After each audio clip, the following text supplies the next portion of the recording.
Catus Maximus here. Might as well make a video about these Stanley FatMax. These are the 89-875 6-inch end nippers.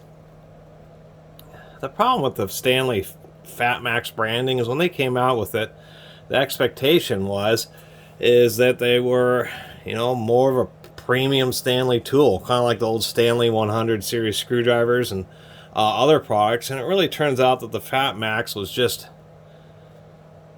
one step up from the absolute cheapest, but a lot of the FatMax stuff just really isn't that great. These, they have a double molded, over molded handle, hard nylon, rubberized grip. Not a lot else to say. The fit and finish on these seems to be okay, but it's not great. You have these things like on the back of the jaws where it's just like a flat grind. You got the sharp corner. On nicer ones, such as these diamond tools, G57, or maybe my old channel lock 357s, you can see what a more premium pair does, where everything's like nicely rounded. They actually overlay the jaws, so what you have here is you have the jaws that are really wide in the neck here, and then they bypass each other, where these Stanleys are made kind of more like a traditional set of pliers, so the handles just don't seem quite as rigid. They're just connected by a small section of metal here.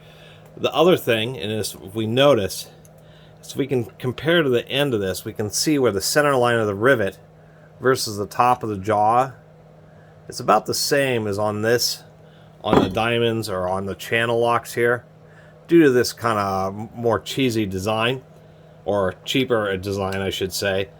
And it's a little unfortunate, because what it means, this is just going to be harder to cut with them. You really need that overmold.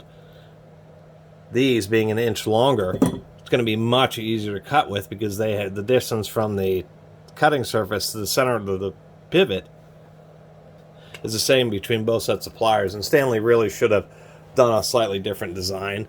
These are like brand new. We'll see how well we'll do our little cotton test. It seems to do pretty well. These diamonds are actually pretty old, so they may not pass the cotton test perfectly. They have a couple little notches. If you don't have perfect jaws, then you'll get this kind of situation. So these diamonds, they're kind of my beaters. Then we have these channel locks here, which of course have really good jaws on them. That's why I picked them up.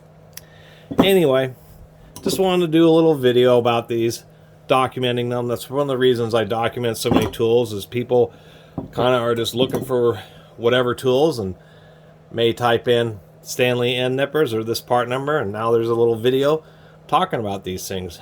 They're cheesy, and I would only pay like $5 for them. Otherwise, I'd recommend getting a 7-inch pair of a more reputable brand. You're going to be a lot happier, particularly with the width of the jaws. We can see here, even though they're 6-inch, there's quite a bit of difference. Channel lock's going to be about a 1/4 inch wider. Same thing with these diamonds. So you just get a little bit more area to work with here. Anyway, that's my little note about these Stanley FatMax 6-inch end nippers. Really appreciate everybody who's been watching. See you next time. Catus Maximus out.